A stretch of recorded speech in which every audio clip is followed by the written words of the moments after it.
Good morning. सुबह के 10:41 में हुए हैं। आप फेसबुक पर हैं और मैं संजीव शर्मा हूं। पंजाब केसरी टीवी पर आपके लिए इस वक्त की बड़ी खबर लेकर आया हूं। जल्दी से जल्दी आप जुड़िए। संदीप सागर जी, बहुत बहुत शुक्रिया जुड़ाव के लिए,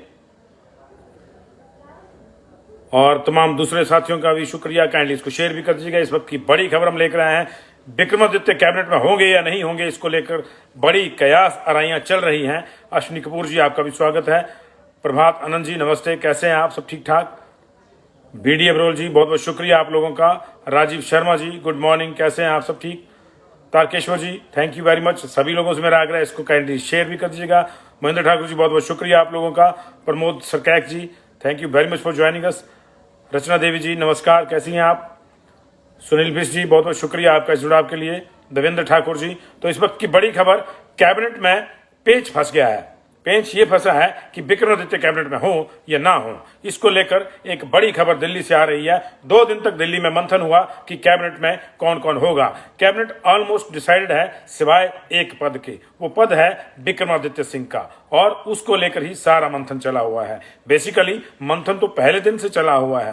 पहले जिस दिन प्रतिभा सिंह ने दावेदारी करी थी कि उनको मुख्यमंत्री बनना है, और भूपेश बघेल ने उस दावेदारी को सिरे से खारिज कर दिया था कि यह संभव नहीं है, तो अगला नाम विक्रमादित्य सिंह का आया था कि उनको फिर डिप्टी सीएम बनाया जाए। लेकिन लंबी वहां पे भी जद्दोजहद हुई, और अंत तो गतवा जब ये एक तरह से सिक्का उछला कि एक ही गुट के 2 लोगों में से कौन उप मुख्यमंत्री होगा, तो बाजी मुकेश अग्निहोत्री ने मारी थी। इसके बाद तीसरा विवाद आया। विवाद ये आया, तीसरी चर्चा आई कि विक्रमादित्य इस बात पे अड़ गए हैं कि उनको भी सेम डे ओथ करवाई जाए सीएम और डिप्टी सीएम के साथ। लेकिन वो भी नहीं हुआ। हाँ, उसके बाद जो हुआ, जो प्रियंका और राहुल ने विक्रमादित्य को आश्वासन दिया था कि आपका पूरा ख्याल रखा जाए, उसकी रिपोर्टिंग हमने आपके साथ की थी। लेकिन इसके बावजूद जब मुख्यमंत्री अपनी टीम के साथ दिल्ली जाते हैं, तो पूरी टीम दिल्ली में डेरा डालती है, और सिर्फ इसलिए नहीं डालती है कि उसको खड़गे जी से मिलना है, सोनिया जी से मिलना है, प्रियंका या राहुल जी से मिलना है। राहुल जी से तो आज वो मिल रहे हैं, लेकिन वहां भी लॉबिंग होती है।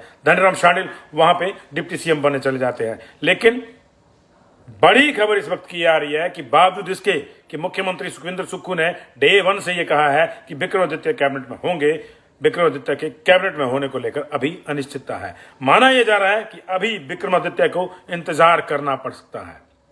जी हां, आपने ठीक सुना, कैबिनेट में जाने के लिए विक्रमादित्य को इंतजार करना पड़ सकता है, और इस इंतजार की वजह उनके ऊपर लगे घरेलू हिंसा के आरोप है। कोई दूसरी वजह नहीं है। घरेलू हिंसा के आरोप उनकी पत्नी ने उन पर लगाए हैं। राजस्थान की एक अदालत में मामला चल रहा था। चर्चा यह भी आई कि उनके खिलाफ जो है एनबीडब्ल्यू यानी नॉन बेलेबल वारंट जारी हो गए हैं, जिसका उन्होंने खंडन किया था। पिछले कल वो पेशी भी थी, उसका क्या हुआ क्या नहीं हुआ ये भी आज उसकी जो है डिटेल्स आएंगी। लेकिन इस पूरे मामले में अब हाईकमान ने एक स्टैंड ले लिया है। प्रियंका गांधी ने साफ कहा है कि महिला उत्पीड़न का मामला जब तक सॉल्व नहीं होता, तब तक शायद यह सही नहीं होगा कि विक्रमादित्य को कैबिनेट में रखा जाए। कैबिनेट में उनको वेट करवाया जाए, यह कह दिया गया है प्रियंका गांधी की ओर से। और लोधी एस्टेट के हमारे सूत्र बताते हैं कि प्रियंका गांधी का इसके पीछे सिर्फ और सिर्फ एक ही मंतव्य है कि वो नहीं चाहती कि बड़ी मुश्किल से एक राज्य में सरकार बनी है और पहले ही दिन से वहां कोई विवाद पैदा हो जाए, और वो विवाद भी कोई और नहीं हो बल्कि महिला अस्मिता को लेकर हो। विक्रमादित्य के ऊपर उनकी पत्नी सुदर्शन चंडावत ने ही केस कर रखा है कि वो उनका मानसिक उत्पीड़न करते थे, उनके साथ घरेलू हिंसा होती थी। यही नहीं, उसमें यह भी कहा गया था कि इनके एक्स्ट्रा मैरिटल अफेयर्स थे। चंडीगढ़ की उस लड़की को भी पार्टी बनाया गया है केस में, जिसके ऊपर कहा जा रहा है, जिसको लेकर विक्रमादित्य की पत्नी के द्वारा कि उनके संबंध उसके साथ थे। यही नहीं, विक्रमादित्य की माता जी प्रतिभा सिंह जी को भी उसमें पार्टी बनाया गया है, और विक्रमादित्य की बहन को भी उसमें, अपराजिता सिंह को भी उसमें पार्टी बनाया गया है। आरोप बड़े लंबे चौड़े हैं कि उनके घर में, यहां तक कि उनके बेडरूम में भी सीसीटीवी लगवा दिया गया कि वो कमरे में क्या करती हैं क्या नहीं करती हैं। उनको बाहर नहीं ले जाया जाता था, पूरा परिवार बाहर घूमने जाता था, और उनको घर में ही रखा जाता था। उनके साथ अच्छा व्यवहार नहीं होता था, और ऐसी स्थिति में उनको जो है एक तरह से इतना मानसिक रूप से उत्पीड़ित किया गया कि अंतोगत्वा वो मायके जाने को मजबूर हो गई। लेकिन यही बात खत्म नहीं होती है। असली मामला अब सामने आया है, क्योंकि ये आरोप इस तरह के हैं कि इनको आप महज ये कहकर खारिज नहीं कर सकते कि घरेलू मामला है।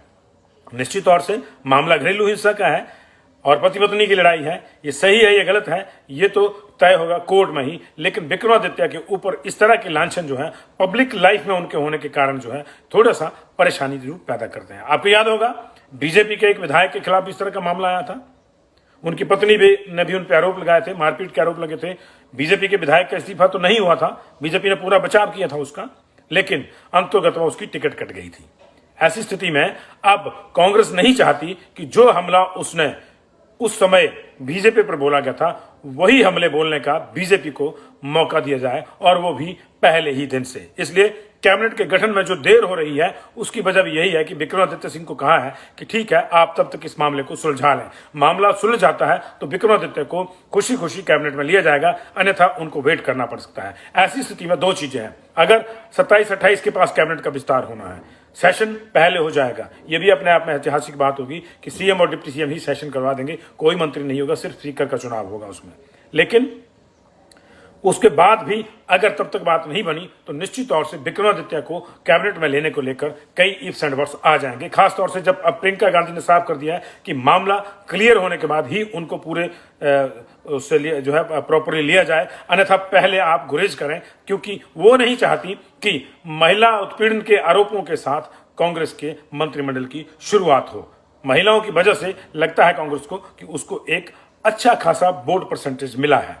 जो वायदे महिलाओं को लेकर उन्होंने किए थे, खासतौर से 1500 रुपए वाले, उसकी वजह से महिलाओं का झुकाव कांग्रेस की ओर का था।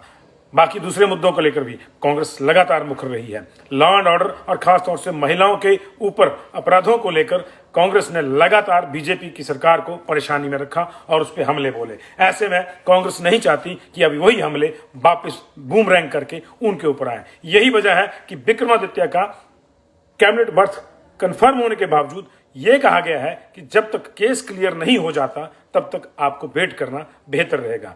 जाहिर है कि अब विक्रमादित्य के ऊपर दबाव है, या तो उनका समझौता हो जाता है उनकी धर्मपत्नी के साथ तो अलग बात है, otherwise he has to wait. अब ये वेट कितना लंबा होगा यह भी देखना होगा। ऐसे में यह मान के चला जा रहा है कि कैबिनेट में एक साथ 10 मंत्री नहीं बनेंगे, 7 या 6 या 7 मंत्री बनेंगे और 2 या 3 पद खाली रखे जाएंगे। ये इसके लिए जो है इस तरह से हो रहा है। और ये एक मुझे लगता है कि प्रियंका गांधी का इस मामले में स्टैंड जो है उसकी हम सबको सराहना करनी चाहिए।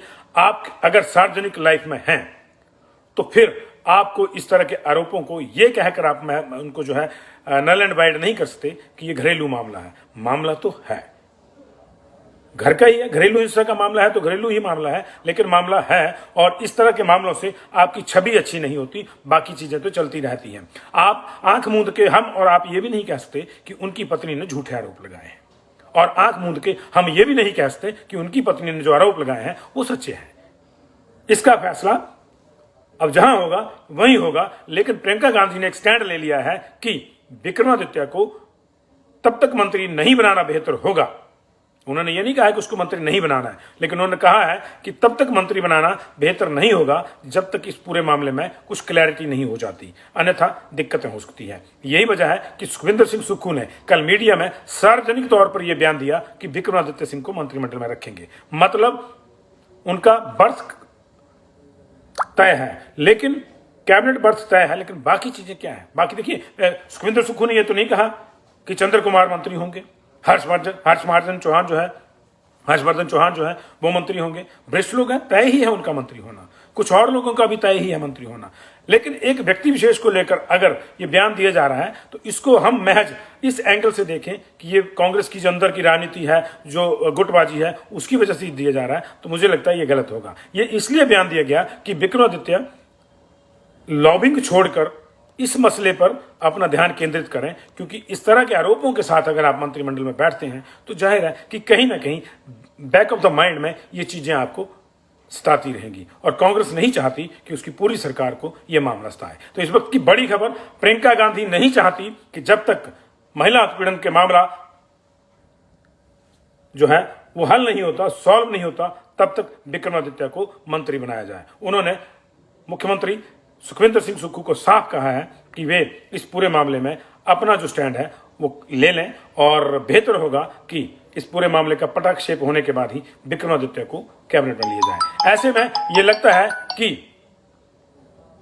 कैबिनेट में अभी कुछ गुंजाइश जरूर रखी जाएगी, एक मुश्त नहीं। अगर उससे पहले सारी चीजें हो जाती हैं तो पहले हो जाएगा तो विक्रमादित्य पहले कैबिनेट में आ जाएंगे। अदरवाइज फिर यही होगा, 6 या 7 मंत्री बनाए जाएंगे, 2 या 3 जगह खाली रखी जाएंगी। इस वक्त के लिए अभी इतना ही। दिन भर जुड़े रहिए आप दूसरी खबरों के लिए भी, कुछ पॉलिटिकल ब्रेक्स के लिए भी। आपके साथ हम लगातार जुड़ते रहते हैं, आप हमारा हौसला बढ़ाते हैं। बहुत बहुत शुक्रिया आप लोगों का। ये अपने आप में इस वक्त की बड़ी खबर।